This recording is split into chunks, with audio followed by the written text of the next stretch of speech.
You guys can give it up for Brad. I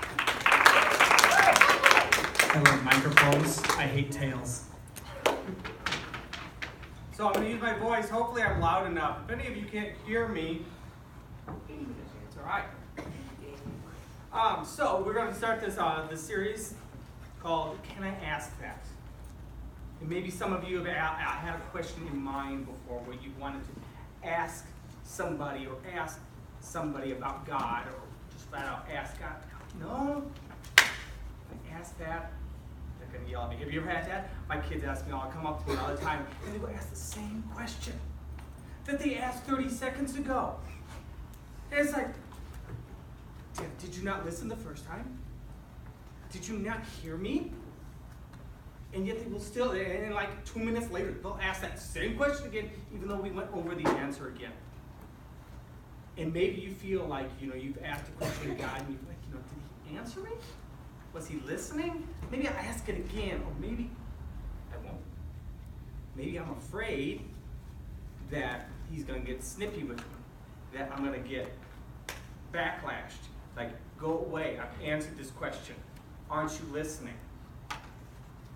But God has so much patience. I mean, how many millions upon millions of people asked him questions over the course of all time now, and yet he still answers the questions. And tonight we're going to kind of take a look into the Bible on some of the people that have asked questions. Because, I thought we were talking about this with Lynn, and I was like, she's like, I don't have a specific verse I can think of. So I went to my friend, Google, and I asked Google, I said, who are some people who have asked questions in the Bible? And it's really nice to know that there are some people who have asked questions. Maybe you guys have heard the Israelites, maybe you haven't. They happen to be God's chosen people. They kind of question God the whole time, like, dude, thanks for getting us out of Egypt, but we were fed there. What's wrong with you? We got to go some through the desert now? I had a house. What's up with that? And then Jacob and Samson, they questioned God. Like, where are you at? What's up? I'd actually like to get a volunteer. Who wants to volunteer? Fantastic, Opal. Do you have a Bible? No. That's kind of a problem. Caleb, you got a Bible? Yes. Okay, good. Can you look up Exodus for me? Who else has got a Bible? Fantastic. Thanks for volunteering to look up Exodus as well. I want, Caleb, I want you in chapter 3, verse 11. The second book in the Bible. Right? The chapter 3 is the first, the second book is the Bible. Chapter 3, verse 11. Yeah, can you read it for us? But Moses said to God, who am I that I should go to Pharaoh and bring the Israelites out of Egypt?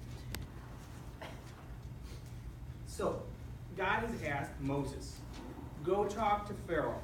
I want you to do it. And Moses goes, well, why me?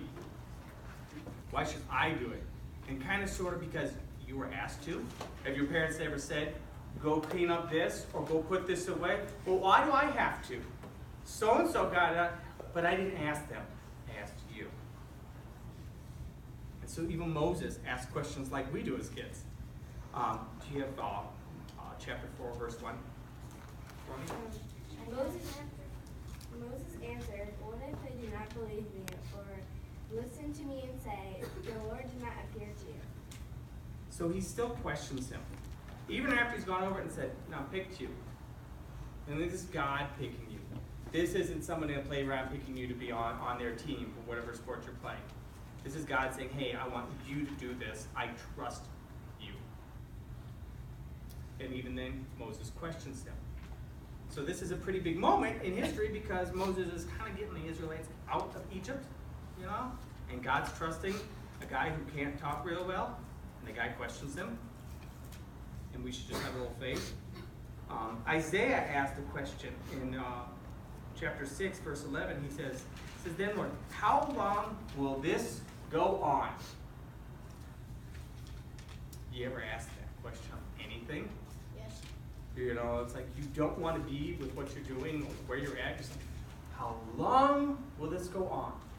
How long will so-and-so be sick? How long will my sister have to live with me in my room? How long do I have to put up with my brother? How long do I have parents? No, don't ask that question. My kids ask that question. So, and then we continue. And then some of my favorite ones are coming up.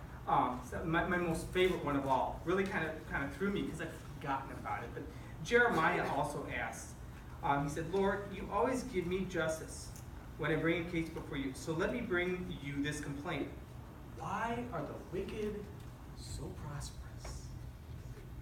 Why do the people who cheat and lie and steal and they don't follow your rules, why do they get all the stuff? Why do they seem to be doing so good? Come on, God. Throw me a bone here, right? You ever felt like, they're getting it. I'm doing what you want, and they're getting all the glory. They're the one who's prom king or prom queen, or they're the one who's the captain on the football team, and I was the one who showed up to practice every week. Why are they getting it? People keep asking questions of God. And he's not answering them. He's going along with them. He's getting around to it. Sometimes the worst happens. Sometimes we ask a question, and what happens? There's no answer. You ever ask somebody a question and not answer you right away? That's a great feeling, isn't it? Right? Right? Nobody's answering me. Okay, fine. So you ask God a question. You say, when is this going to happen? Or why does this happen? Or why do I feel this way? Or why can't I get to be as good as what they are when I know I can be? Why? And you wait. And there seems to be no answer. Sometimes God gives us the answer, but it's on His time. As a parent, I know this. Sometimes the children will ask me, when are we going to be there? And I do the only thing I can do. I turn the radio up louder and I keep driving. Because I don't want to hear this question. We will be there when we're no longer here. Because there's there. And God will answer your question when you're where you need to be. Or He will answer it slowly over time. Sometimes you get past the answer because you've forgotten to ask the question, and then you realize that you've gotten to the end result, and then you go, oh, He answered that, and I wasn't even paying attention. My 4-year-old does that, asks a question all the time. Hey, are you wearing glasses? Yes. Huh? What'd you say? Yes. Oh, yeah, I heard it the first time, right? But I wasn't paying attention. One of the guys we spent a lot of time with last year in some of our teachings was Paul. He wrote 1st and 2nd Corinthians. He wrote some other pretty pivotal books too. But we spent a lot of time in Corinthians. And he plants all these churches, loves God, got turned completely around from being Saul, the murderer, the guy who locks Christians up, to being a church planter, and does all this great work. And so believes, had Jesus come to him and talk to him and blind him and save him, turn him around, and he's the question God. In fact, 2 Corinthians in chapter 12, verse 8, says, 3 different times, I beg you, Lord, to take this away. And he's talking about this pain he has. It's unclear whether he's got some sort of physical pain or some sort of emotional pain, but he can't get rid of it. He can't shake it, and he has to live with it. And he's still, God, you put this on me. Why did you do this? Why can't I get away with it? But he was still faithful.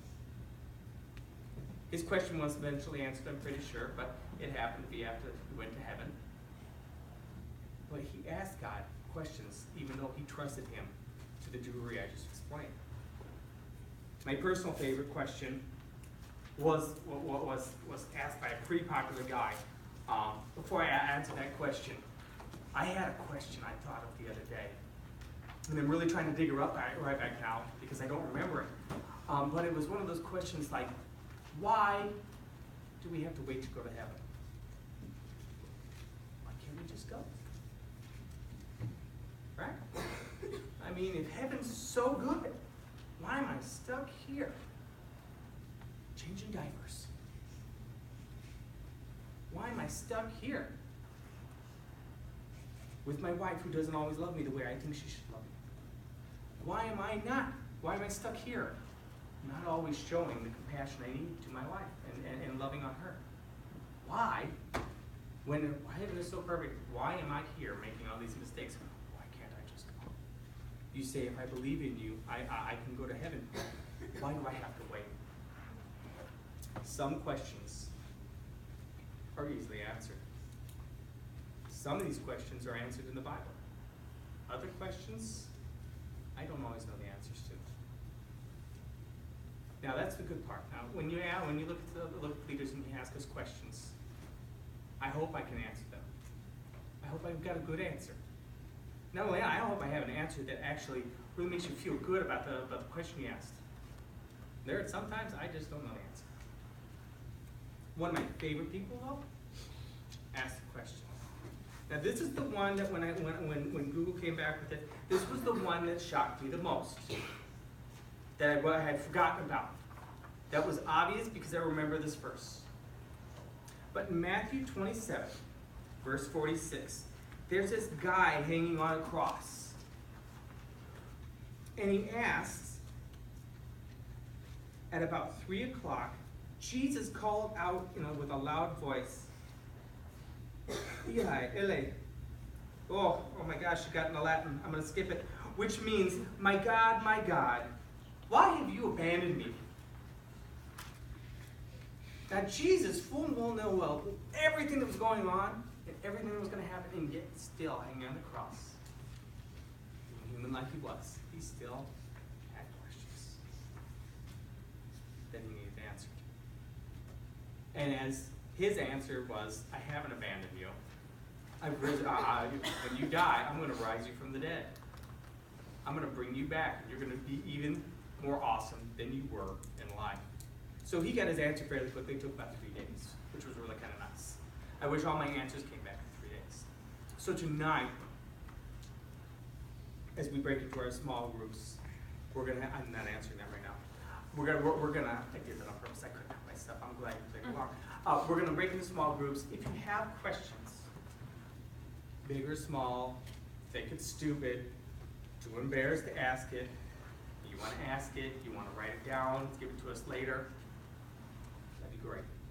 We have some questions that we're going to ask you guys to kind of get into this series and take a look and see where we're at and get an idea of where we're going to go through this. Let's pray. Dear Lord, thank you for all of these awesome people who've asked questions before us, so that we can understand that, you know what, if they're so awesome and we look at them and they've done so many great things in your name and they can still question you, it makes us feel a little bit better, that they're humbled to more a level, that we can be comfortable enough with you to ask questions that we would like answered, that we're seeking as we continue to grow and be close with you.